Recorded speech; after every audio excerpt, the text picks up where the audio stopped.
My name is Keely, and I am here to talk to you about books. So, I originally made this channel like a year ago because I wanted to vlog, and that was incredibly ambitious of me because I don't know why I thought I would record a lot of my day when I don't do anything and then edit it all the time. Yeah, no. Obviously did not happen. Now I decided that I really want to turn this into a channel where I just kind of talk about books. I don't necessarily want to say book reviews because, but I'm definitely going to be talking about books for sure. I've gone through recently kind of a new love for reading. When I was a kid, I used to gobble up books. I would eat them up like there was no tomorrow.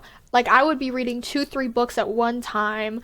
I was the kind of kid that I was in 3rd grade and I'd be like, I have a college reading level, and my AR books, I would hit that 100 so fast. Like I was obsessed. As I got older and got more burnt out, gifted child syndrome, I started reading less and less and less to the point where I just didn't read at all. And I really want to get back into that. In fact, I read 5 books this year, which you may be saying, Keely, that is not a lot of books. And I say, you are correct. But for me, I'm breaking a record. Not read a lot in a long time. And I thought a great first video for me could be discussing what I read in December, which is 3 books. Outside of December, I read Gone Girl and Dark Places, which are both Gillian Flynn novels. Gillian? I don't know. I'm sorry. I read Sharp Objects a few years ago, and I fucking loved it. I loved it so much.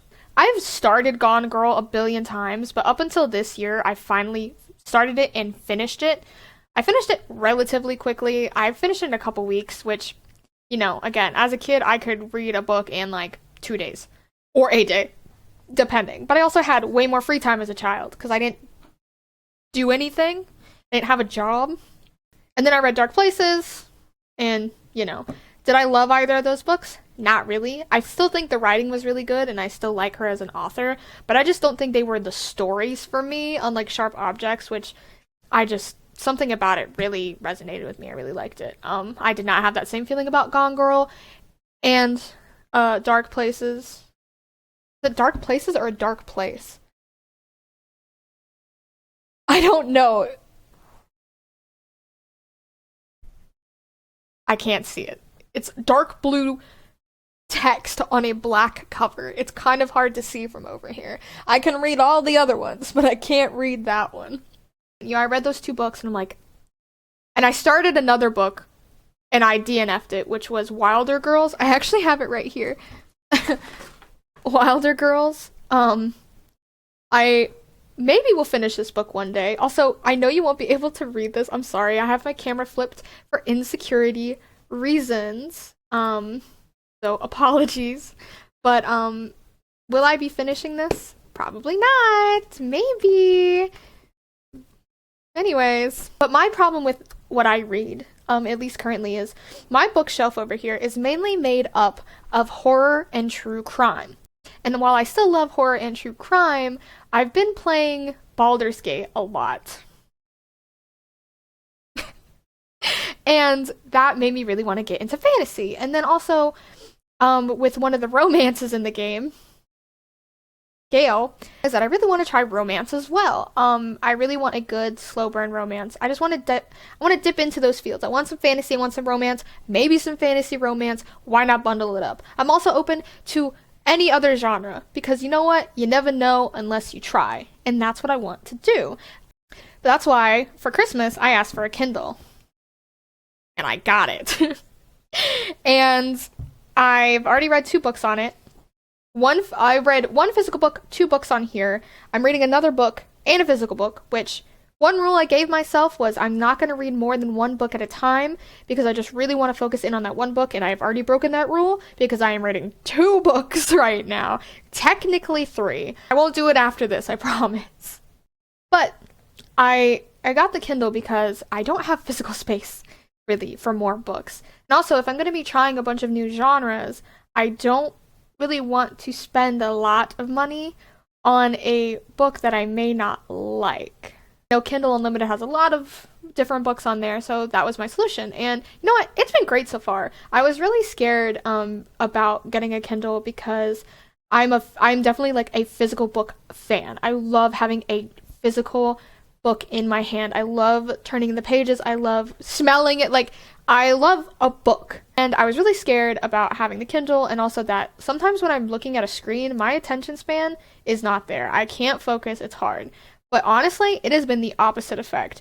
I've been reading this Kindle and I'm loving it. I'm having so much fun. It makes reading a lot easier for me. And that when I've gone back to the physical book that I'm reading right now, which is Final Girls by Riley Sager, I've been having a little bit of trouble because it's physical and not on my Kindle. So it's been the opposite effect, but regardless, I'm having a great time with it. Which brings us to the point of this video, what I read in December. Please ignore the fact that it is the middle of January when I am filming this. Some of my, remembrance of these books may be hazy. I'm sorry. I was going through stuff. But let us start with the first book, which is, drumroll please, The Southern Book Club's Guide to Slaying Vampires by Grady Hendrix. Now, the reason I picked this book and why I bought a physical copy of it was an hour before I went to the bookstore, which was not planned. I was drawing to Book of the Month because it was $5 for the first month, and I was like, yes, please. And I got a book that I've been really wanting, which was Final Girls. And I was like, okay, I ordered that. And then I also wanted to read Grady Hendrix's Final Girl Support Group.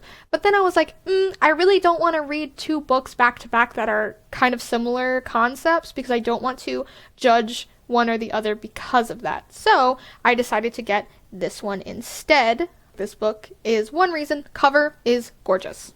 Like, it's beautiful. Second, I love vampires. I'm really into them. If you know me outside of this video, you know I'm really into vampires. But surprisingly, I actually have not engaged in a lot of vampire media. So let's not think about it. One of the first notes I wrote down about what I wanted to talk about this book was the fact that this was $17.99. Matter of fact, most of the books I picked up that were paperback were $17.99. What the fuck? I know it's been a while since I've been to a bookstore and I have bought a book physically, but since when are paperbacks $17.99? That is hardcover prices. Paperbacks are supposed to be between $10 to $13. What do you mean $17.99 for this? It's horrifying. It's horrifying. And matter of fact, when I was signing up for Book of the Month, when I saw that the subscription was $17.99 for a hardcover book, I was like, I mean, that's kind of weird. Hardcovers are already $17.99. Why do I need to sign up for this website to get it for the same price? It's not, because they're not that price anymore. I don't know what the prices of them are now, and I don't want to know. I'm too scared. Luckily for me, I'm more of a paperback girly. I just prefer paperback. I don't know why. I always have. But maybe not so lucky me because it's still $17.99. Anyways, yeah, I just think that's outrageous that a paperback book is $18. It should not be that much. I'll go ahead and tell you what I rated it beforehand.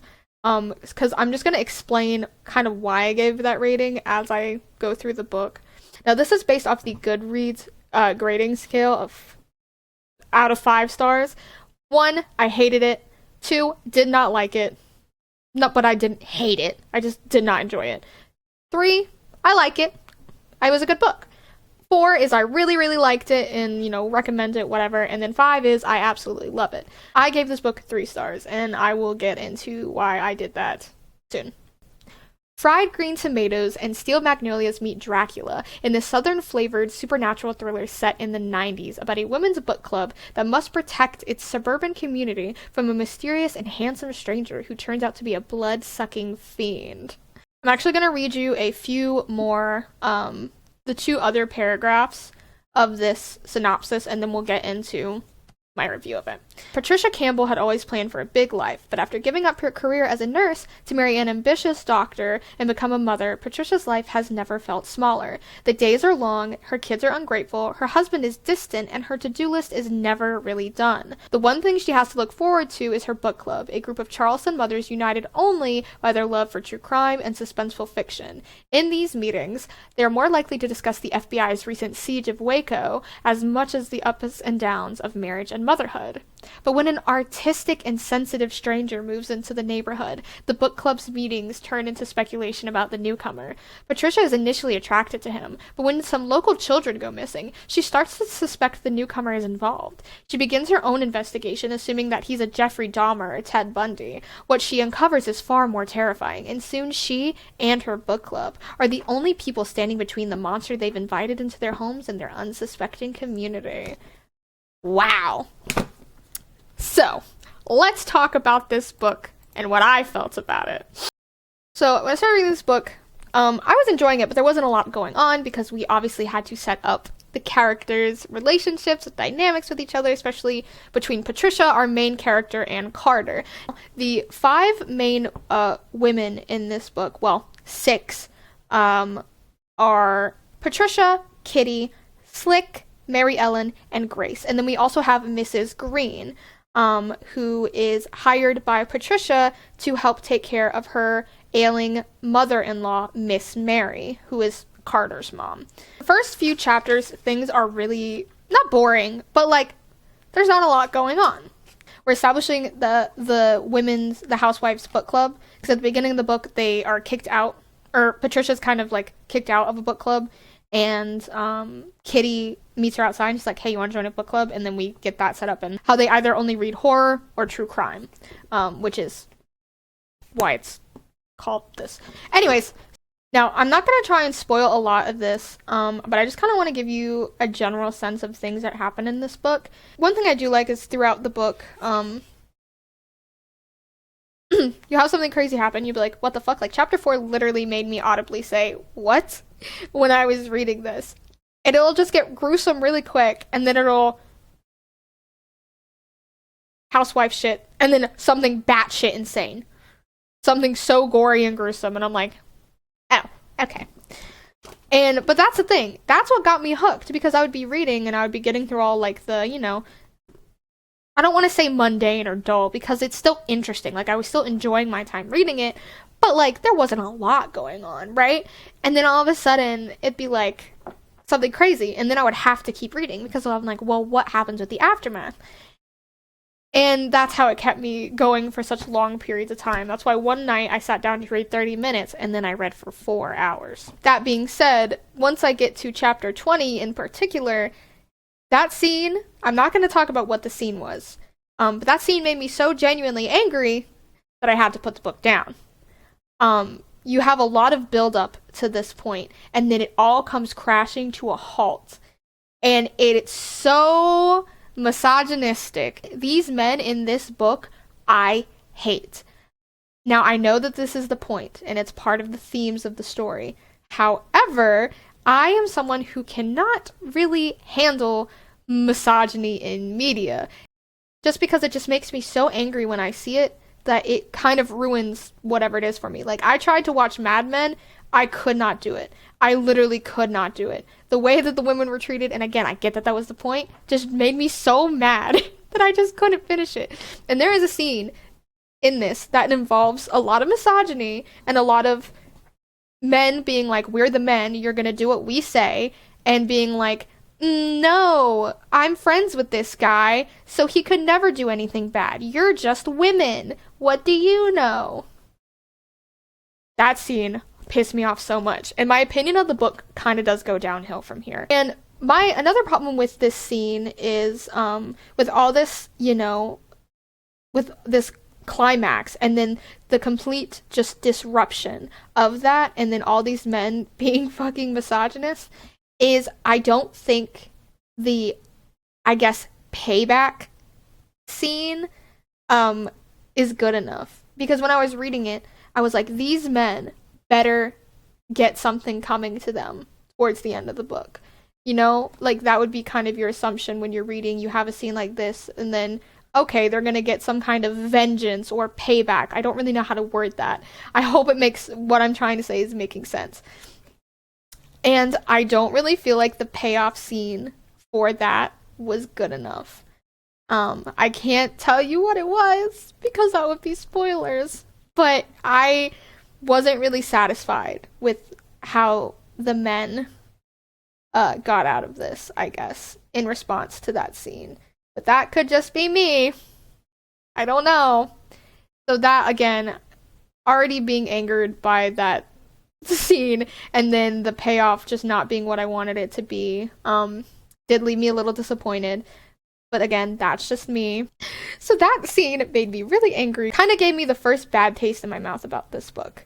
One of my other gripes in this is that I wish there were more vampire stuff going on. I know that this is from Patricia's perspective, and she's kind of filling in the dots, but also, I, as the reader, obviously know he's a vampire. And while there are a few nods to, like some vampire lore, like, James, these are not really spoilers, James needing to be invited in, there are some rats involved, which, not a spoiler, I don't think. I'm not going to tell you why the rats were involved, I'm just going to say there were rats involved. Some owls, you know, different things. But it just wasn't, I don't know, it just wasn't enough for me. I think that's also part of me going into this book thinking there was going to be more vampire stuff, when this isn't really a book about necessarily the vampire himself, but of the women, Patricia specifically, dealing with him. So I don't know, maybe that's me getting my hopes up too high and thinking that there was going to be more vampire stuff, but I don't know, maybe that's just my problem. But I do wish that there was just more vampire stuff going on. I do think we get a lot more stuff towards the middle and end, but it's still, I don't know, just for me personally, it does not scratch the itch enough for me. There is a scene where we're, not to get spoilery, but we're dealing with the antagonist that I surprisingly liked. I found it kind of satisfying in what this, when you're considering what all the antagonist has done throughout this book, and then how we deal with it. I'm not too mad at it. I feel like it did leave a little room for wanting, but you know what? I was satisfied to an extent. There is one thing that I did not like about this book. Two things. There is an essay scene in this book. I don't know if I can say the actual words for that. That's why I'm just saying essay. But there is an essay scene, technically two, one of which is of a minor.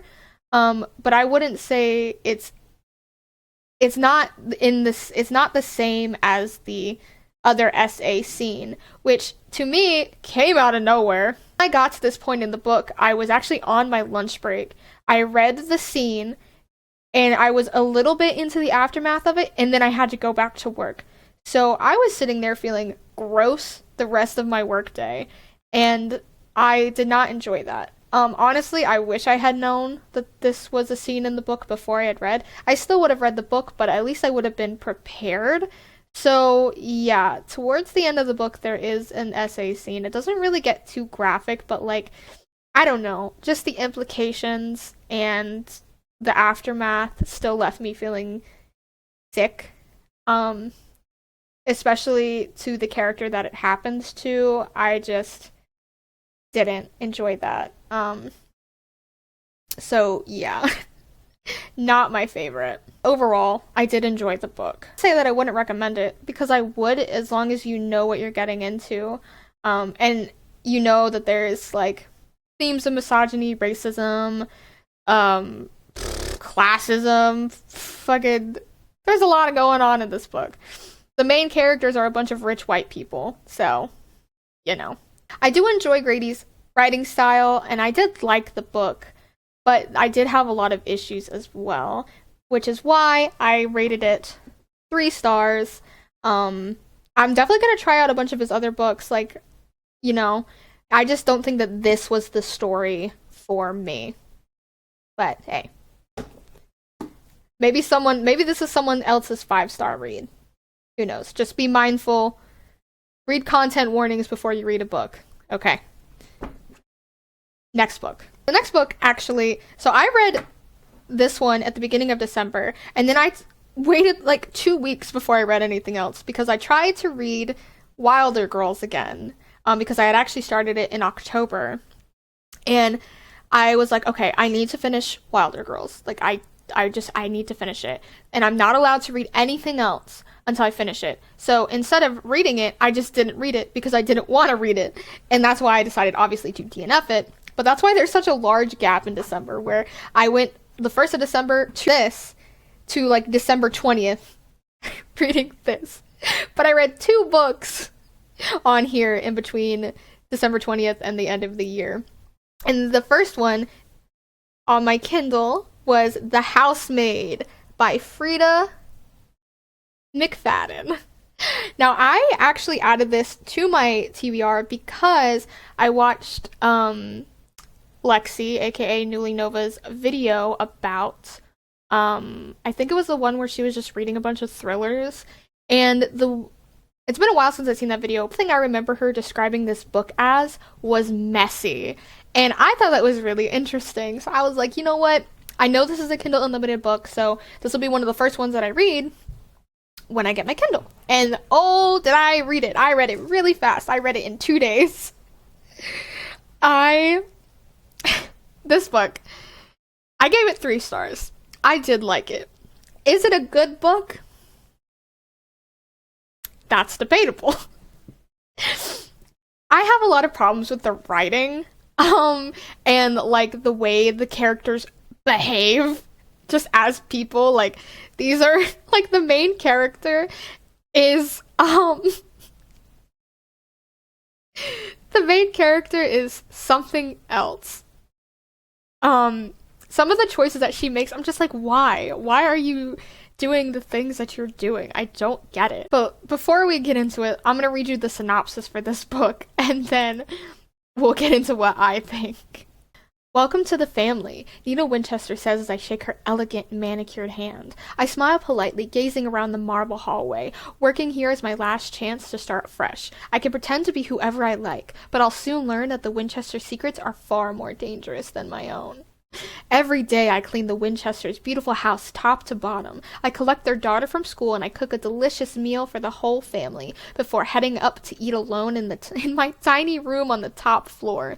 I try to ignore how Nina makes a mess just to watch me clean it up, how she tells strange lies about her own daughter, and how her husband, Andrew, seems more broken every day. But as I look into Andrew's handsome brown eyes, so full of pain, it's hard not to imagine what it would be like to live Nina's life. The walk-in closet, the fancy car, the perfect husband. I only try on one of Nina's pristine white dresses once, just to see what it's like, but she soon finds out, and by the time I realize my attic bedroom door only locks from the outside, it's far too late. But I reassure myself, the Winchesters don't know who I really am. They don't know what I'm capable of. In the prologue to this book, it's not a spoiler, it's literally the prologue, we are given the point of view of a character who we do not know who it is until the end, being interrogated by the police in the house because there is a dead body in the attic. We don't know who the dead body is. We don't know who the character being interviewed is. So, and then it moves on to the actual story, and we start off in Millie's perspective, which is our main character. This book does switch point of views constantly, but it's like a by chapter basis. So it doesn't get too confusing. I'm fine with it, whatever. As long as it doesn't confuse me, I'll settle for changing point of views. I don't care. So yeah, essentially, Millie, we're going along with Millie most of the time. She is living in her car. She has a dark secret that we don't know what it is, and she's worried about a background check. She meets Nina. She thinks, like, it goes very well, but she's like, oh, I'm not going to pass the background check. And then a week later, Nina's like, oh my god, come, like, stay, like, come take care of my kid and live in my house. and she lives in the upstairs attic. And then it's, again, this is very early chapter stuff, so I'm just gonna say it, but like you find out that the door only locks from the outside, and there's just the way that this writer doesn't the way that this writer, to me, doesn't know subtlety is really funny. No hate to Frida, like, but I feel like when I was reading this book, I could tell when she is trying to place something for you to remember. So I would read something, and like, for instance, there is, like, in the attic room, which you find out in one of the first chapters, there's 3 little water bottles in a mini fridge, and it's like, okay, so this is gonna be important. Like, I just, like, things that she drops, to me, it's like so obvious that, okay, this is gonna come up later. And a lot of the twists in this book, I'm not gonna obviously say what they are, but a lot of the twists in this book I called before I got to it. However, even when I got to it, the way it was delivered, I still, like, literally every time a twist happened, I would audibly go, what the fuck? And I would keep reading. Like, yes, I am not super in love with the writing in this book, and yes, it is predictable. There is actually one twist that happened that I did not predict, which was, it was silly in a way, but it wasn't bad. But even when I know what is gonna happen, the way it's delivered is just fun. Like, I had fun reading this book, and that's honestly all I need. There is a scene in the middle, a plot twist, where it is genuinely horrific. Like, I was so mad for one of the characters in this book while this was happening because it's horrible and also almost cartoonishly evil, if I'm being honest. But again, it was so much fun to read. I couldn't put it down because I was like, what the fuck happens next? And Lexi was correct. This book is messy. It is so messy, and I loved it. And honestly, I would recommend it. If you're fine with, I would check the content warnings, but if you're fine with something a little messy and, not the best, but you still want to have a good time, I would read this book. There's 2 other ones in the series. The second one is already out. Like, it's already on Kindle Unlimited, and I think the third one is coming out soon. I don't think it's out yet, but it's like sometime soon it's about to come out. There is one quote that I have that I wanted to read from this book. This is from page 35. This was after Millie, the main character, meets Cecilia, which is Nina and Andrew's daughter, for the first time.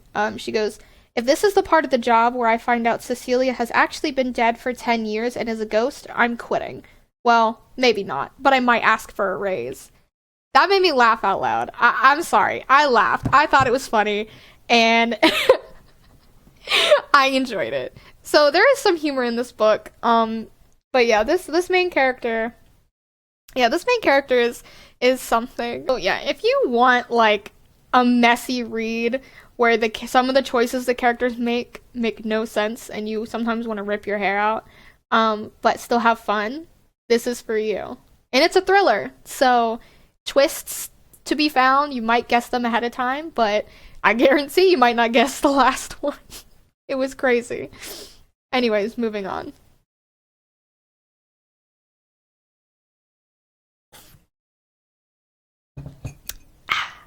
So the final book that I read in December was What Lies in the Woods by Kate Alice Marshall. You cannot see that. Wow. You can't see it. That's crazy. Anyways, this book I really enjoyed. It's another one that I ate up. I read it in like 2 days. It was really good. I don't know. I liked it. I gave it a 3.5 stars, which, isn't very high for me saying I really liked it, but I did. I thought it was nice. I have so many highlights from this book. Most of which I cannot read because they are heavily spoilers. But when I read these lines, I was like, oh, I have to save that. So before we get into my thoughts, I'm going to read you the Goodreads synopsis of this book. Naomi Shaw used to believe in magic. 22 years ago, she and her two best friends, Cassidy and Olivia, spent the summer roaming the woods, imagining a world of ceremony and wonder. They called it the Goddess Game. The summer ended suddenly, when Naomi was attacked. Miraculously, she survived her 17 stab wounds and lived to identify the man who had hurt her.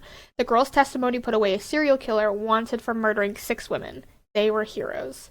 For decades afterward, the friends have kept a secret worth killing for, but now Olivia wants to tell, and Naomi sets out to find out what really happened in the woods, no matter how dangerous the truth turns out to be. Ooh. So, yeah, this book was a lot of fun. When I was reading it, that's another one where please check the content warnings, because guess what? There is SA in this book too. It's written differently, and honestly wasn't as traumatic for me as the Southern Book Club's Guide to Slaying Vampires. But, you know, it was still there, and it did make me a little uncomfortable. But, so, look that up beforehand. Content warnings, please. Oh, and it's also Essay of a Minor. So yeah. I saw a lot of reviews, saying that there was a lot of slow bits. But honestly, I didn't feel that way. I quite enjoyed everything that I read, because I feel like what we were reading, we were getting to know the world that Naomi lives in, both her past and present, and then them colliding together when she goes back to her hometown, because she does, not really a spoiler, she goes back to her hometown where this horrible thing happened to her, took place, and I don't know if I want to say why she goes back. It's like literally one of the first things that happens in the book. But I don't know. I feel like I just might not say it. I don't know. But there is a character that's introduced named Ethan, and this is going to be controversial. Maybe. And it's only going to make sense if you've read the book and you know the character, but I really liked them together. Like, I want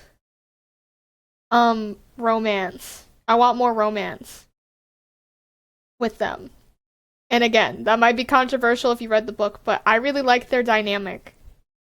That's it. That's all I have to say on that. I don't really agree personally with people saying that there were like a lot of bits where it's just like slow and nothing was happening, because we're getting again a sense of, you know, Naomi, her past, her present, and then them mixing together when she comes back to her hometown. And when you are introducing this mystery, not only the mystery that we're first introduced with, but as the book goes, more and more mysteries keep popping up, and you kind of need to know these characters and their history with Naomi, because every character, every person in this book is a suspect in what is going on in the story. So I think it's rather important to know these things and have these slow bits so we can get a sense of everything and being like, did this person have something to do with it? Did this person have something to do with it? I don't know. I have to keep reading. And I just really liked it. I don't really have a lot to say on it, because unfortunately everything I have to say would be a spoiler. So I'm not going to say anything. If you want a good thriller, that I would give this a try. I really enjoyed it. That's all I gotta say. I know it's so funny that the book I rate the highest I have the least to say about, but I really am too afraid of spoiling anything. And I feel like with this one, The Housemaid was a thriller, right? But I feel like I can talk more openly about elements from that book and not spoil anything. But I feel like if I slip up on one detail, then you're given then it's like a spoiler. Like, there's just so many things in this. One quote that I want to read, it's the only one that is not a spoiler, and it sucks because these other quotes are so good and they had such an impact when I read them, but I can't read them because it literally spoils the ending. So, we're just gonna read the one. It just made me laugh. It just made me laugh. And I think it kind of shows, it's between the two characters, Naomi and Ethan, and I don't know, I just like them. I just like their chemistry. And it just made me laugh. So I'm gonna read it. He eyed the tabs in the browser skeptically. Do you ever close tabs? I might need them later. One of them is playing Old Town Road. I usually just mute the computer when that happens, I said. Easier than finding it. He sighed and sat down to work. I don't know, just a little thing where she doesn't, she opens so many tabs and instead of closing it, she just mutes them, and he's just like, okay, anyways, is really funny to me. But yeah, I really like this book. I read the content warnings and read it, I guess. That concludes what I read in December. Overall, not bad. Everything was basically 3 stars. I didn't find anything that I absolutely loved. But, and also, you might have noticed that all those books were technically horror. I guess you can argue, like, horror, thriller is not necessarily horror, but they all dealt with really dark elements. So, I don't know. They were all, I don't know. I don't know. Maybe that's an argument for a different day. But they didn't really go too out of the realm of what I normally read. But I think it's a start. And so far what I'm reading this month is also not out of that range. But I have the jar. And the jar has a lot of different genres in here. So once I finish Final Girls and then this other book that I'm reading on my Kindle, I'm grabbing it out. I also have not had a lot of time this month. Work has been literally insane. So, I don't know. I'm gonna try my best to read more than 3 books in January. It is the 12th. Maybe I can accomplish this. We'll see. But if you stuck around this long, thank you. I know it was kind of all over the place, me talking about these books. But I don't know. I'm not really sure what kind of format I want to do with talking about things, especially when I'm doing a spoiler-free review.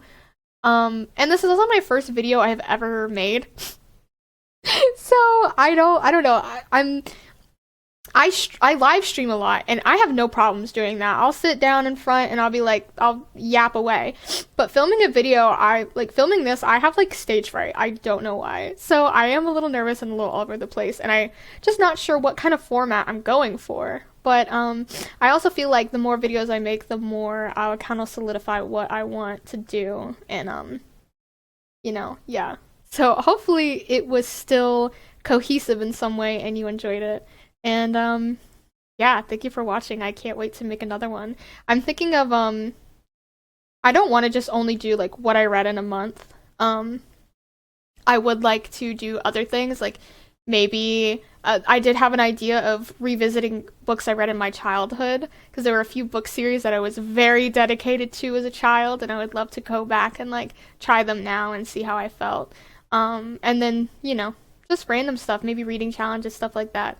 I just really want to find a community to talk about books to talk to about books, and then have them talk back at me. That would be awesome. But thank you for watching. Sorry if this is all over the place, but honestly, I'm really excited to start this journey and start this channel and just talk about books. I'm really excited. It's gonna be a lot of fun, I think. But yeah, thanks for watching. Bye!